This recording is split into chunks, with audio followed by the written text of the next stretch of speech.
Hi everybody, my name is Amanda and I'm an early childhood educator in Ontario, Canada. This is my YouTube channel that I love to share little quick tutorials on how to make certain things for your kindergarten classroom. I've shared how to make personalized name mats for your students and things like that I would love for you to be able to make for your students to make your classroom more engaging for them. So today I'm going to be doing a tutorial on how to make some name clip cards. Before I begin showing you how to do that, I just wanted to do a little introduction to tell you why I think that these would be really cool to have in your kindergarten classroom. So to begin with, a few weeks ago, I made a phonics fine motor pack, and in the pack, I included these beginning sound clip cards. So for the snake clip card here, there's obviously all the letters of the alphabet. We know that the S sound is made by the letter S, so we would go around the outside and clip all the letter S's, uppercase and lowercase, that we see around the outside edge of the clip card. So I made these with real pictures in the middle because I thought that would make it more meaningful to the students if they could actually see things that they know. So it's not just a cartoon of something that they might not understand. It's a real picture of something that they could have already seen or they should have already seen. So it was really important for me to make those pictures meaningful for the students. While I was making it, I thought it would have been so cool to do those for the students in my classroom. So have their picture in the middle and they could clip the letter that begins their name. I thought that would be a great way to make letters and letter sound really meaningful for the students that are in the classroom. I've read a lot of research lately that if students are coming in to your classroom, they don't have that connection, that meaningful connection between what a letter is and their sound that it makes. They don't understand that connection yet, or they're just learning about it. Starting with their names is a great place to start because their name is so meaningful to them. It's their identity. So using the letters that are in their names can really be beneficial to the students. I was thinking about that, and there's no way that I could take all the pictures of your students in your classroom and make clip cards for you, but I can show you how you can do that. So I'm really excited about this tutorial. I'm going to be using PowerPoint today, but I'm sure you could use these directions to use it in Word or in Google Docs or something like that. So play around with it with whatever software that you like to use. Also, before I begin all this tutorial, in the Fine Motor Phonics pack that I will link in the description down below, with these cards, there's also a blank template. So I made the template for these clip cards, and all you would have to do is drag and drop the pictures of your students into it and add their letters around the outside edge. If that is something that you would prefer doing instead of going through the whole step in this tutorial of how to make that particular template, if you want to jump right to getting that, again, just go to the description down below and I will link to those that pack that includes that blank template that you can use with your students. So with all that being said, I'm going to get this tutorial started.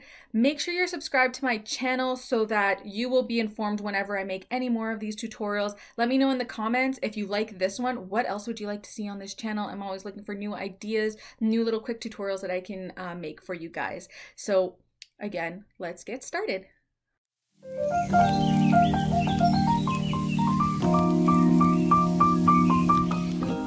Okay, now we are ready to get started to make our clip card templates. First, we're just going to open up PowerPoint and then just delete whatever is on the screen there. And we are going to change the size of our slide because that won't print on a regular sized paper. So go to slide size and then go to letter paper. We're going to leave it in landscape. It doesn't matter what you pick there. Now that the paper size is the right size, what we want to do is insert a table. So I'm going to show you what it's going to look like in the end once we're done all this so that you have an idea. And again, this template is the one that is available in the Phonics Fine Motor Pack that I made. So if you buy the Phonics Fine Motor Pack, you will get this template that is already pre-made for you. All you have to do is drag and drop some or copy and paste some pictures into the middle here and change the letters that are around the edge to match the student's name. That's all you would have to do. In this tutorial, I'm going to show you how to make this for free. But if it's something that you just want to get, and then you'll get all the other activities that are included in the Phonics Fine Motor Pack as well. So that is completely up to you. So as you can see here, we want to make a table that is 1, 2, 3, 4, 5 columns wide and 1, 2, 3, 4, 4 columns down. So going back to the blank template that we were just using over here, we're going to go to a table and go 5 across and 4 down. So our table is going to look like this. This is absolutely not what we want already, but we're going to get started with this and change it up. We are going to highlight the whole table and we're going to take out that blue shading that's happening. We don't need that. We're just going to put no fill and it's going to disappear because the lines that are around the table are white and we want them to be black. So we're going to make sure our pen color here is black, and I always like to put them up to 3. You can play around with how you want it to look. And then we're going to make all borders, and once you click on that, all the borders have just come back. Now we are going to resize it to actually fit 4 to a page because we don't need it to be any bigger than that. And to do that, I usually put in the view mode, I put on the guides, and it separates your page into 4 quadrants. And I just slide it over to fit where I want it to. The thing with PowerPoint is it's so much easier to make these tables any size you want. If you're going to try to do this in Word or Google Docs, it might take a bit more finagling to get it the right size. So now we have our blank template that's almost ready to go. The only thing we're missing is the space in the middle here that doesn't have any grid lines. So that's where you're going to put your picture in the middle.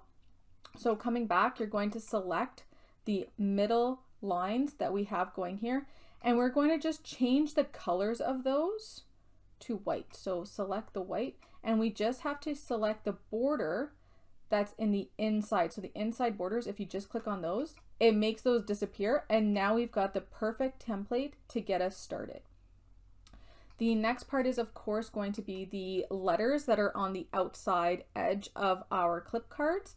These can be any font that you like. I just like the KG font, but I will show you what that's going to look like. So let's start by putting, my name is Amanda, so I'm gonna use this for Amanda, but do it for whatever your students' names that you have. So I'm gonna put an uppercase A. Sometimes that gets confused with an O, so I'm gonna put an O there, maybe a lowercase a there, and you can see there's nothing coming up. We're gonna change that in a second. And then once you have one template made, all you're gonna have to do is copy and paste it for the other 3 sections that we have, and it'll be so much easier to do this. So just stay with me here. Then I'm going to put a C on that one, maybe another lowercase a. I'm going to go down to this one, and now we're going to see there's going to be one that's going to pop up. I'm going to have a lowercase a.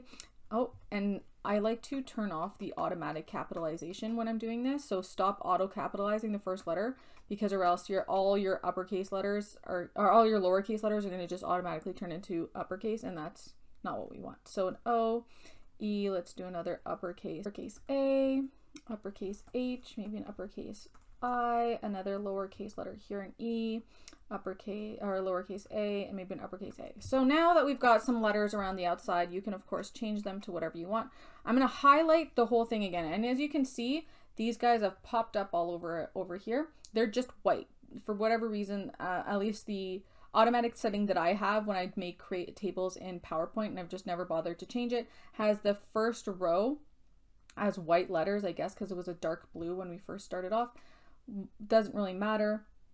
I'm going to go over here and I'm going to change all the letter colors to black, and so now they'll all pop up. Perfect.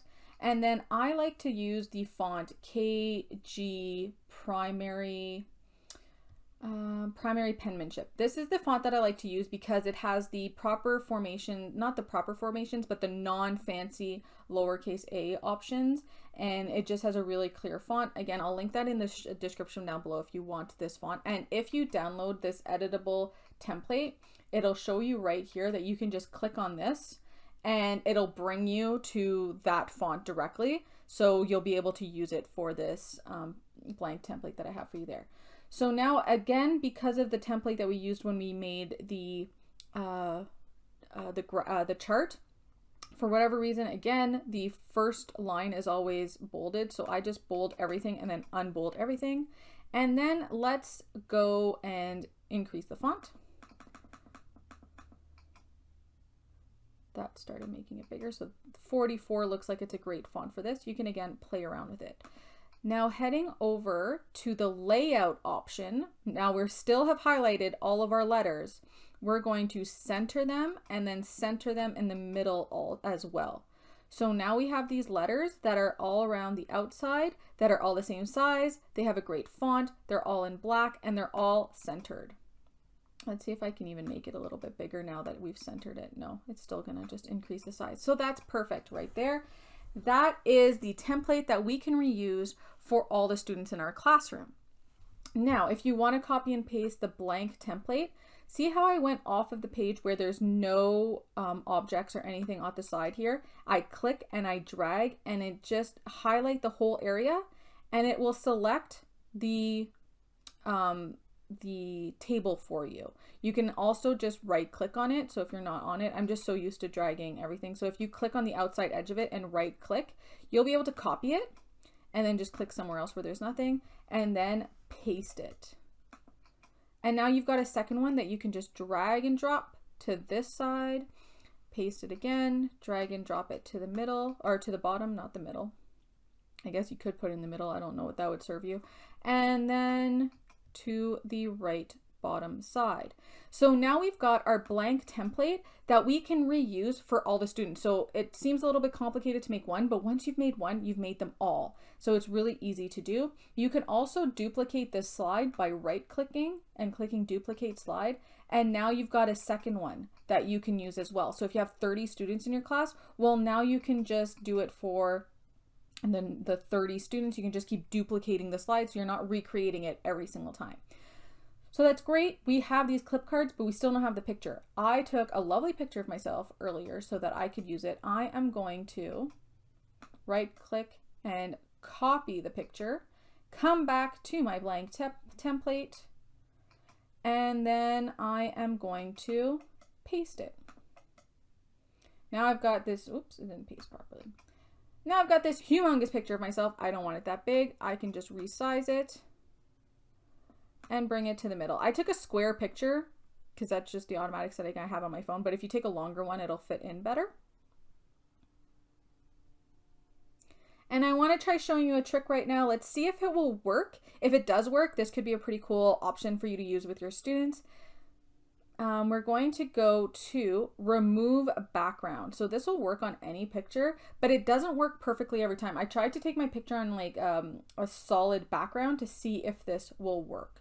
So if you go to remove background, it'll bring you into this space and you see how anything that is purple right now is going to disappear. So you can make this a little bit bigger and you see how it's kind of bringing in some more color. Oh, this might actually work. So anything that is the color that I actually want it. So my sweater, my hair, my face, anything that's purple is going to disappear. So that background, that beige background that I had behind me, it's going to make it disappear. I'm just going to say keep changes. And now it's just my face. It's not perfect. As you can see, the edges are not as beautiful, but if that's something that you want to try out with your pictures as you're doing them, you can remove the background and just make it bigger. And now you've got a picture that you can put into the middle. So I would just repeat that with every student, change the letters to match that student, and you can just print them out and you have personalized clip cards for all the students in your classroom. I think this would be such a great idea for the beginning of the year when you're getting to know students and getting to, so they're getting to know how to spell their names. They are learning to recognize letters. I would put these into the middle of a table, maybe with some name cards with the students' pictures on them as well, so that they can, if they don't know everybody's names yet, they can look up the name. Then you've got some letter matching. They're getting to know their names. They're getting to know sounds. They're getting to recognize those letters. It's such a great all-around tool. And I think it would be so cool, especially for the beginning of the school year. My next video, so make sure you are subscribed because my next video, I'm going to show you how to make personalized named cards for every student in your room. I use those all the time. So that is how I made these clip cards. I hope that you found this tutorial useful to you, and I hope that this is something that you can use in your classroom. Again, if you do not want to recreate all this and all you want to do is add a picture into it, you can just get this template and look, I have it all ready to go. All you would have to do is take pictures of your students and then just copy and paste their picture into this template, easy peasy. And now we've got clip cards that are ready to go. So that would be as much work as you would have to do, other than changing the letters around the outside. That's as much work as you would have to do for the blank template. So I hope this was useful. Any questions, leave me a comment down below. I'd love to hear from you. If you have any other video ideas that you would like to get from me, make sure you leave a comment. Let me know what that would be, and I can try to make a video to go along with it. And yeah, so I really hope you enjoyed this, and I will see you all in my next video. Have a great day. I just made that whole outro to that video at the end there while I was doing the tutorial, and I realized I didn't even show you what it looks like once it's printed out. So I printed out a copy of it, and as you can see, it's my face in the middle with all the letters that we added there. Kids can just come around and clip their letters in their names, and it's just, I love it. So hopefully this is something that you like too, and you find that would be really fun for your classroom. And yeah, let me know what you think in the comments down below. Like this video, subscribe to my channel. And if you're on Instagram, I'm over there all the time sharing some awesome ideas just like this one. So make sure you go over to my Instagram and give me a follow as well. Hope you have a great day, and I will see you all next time.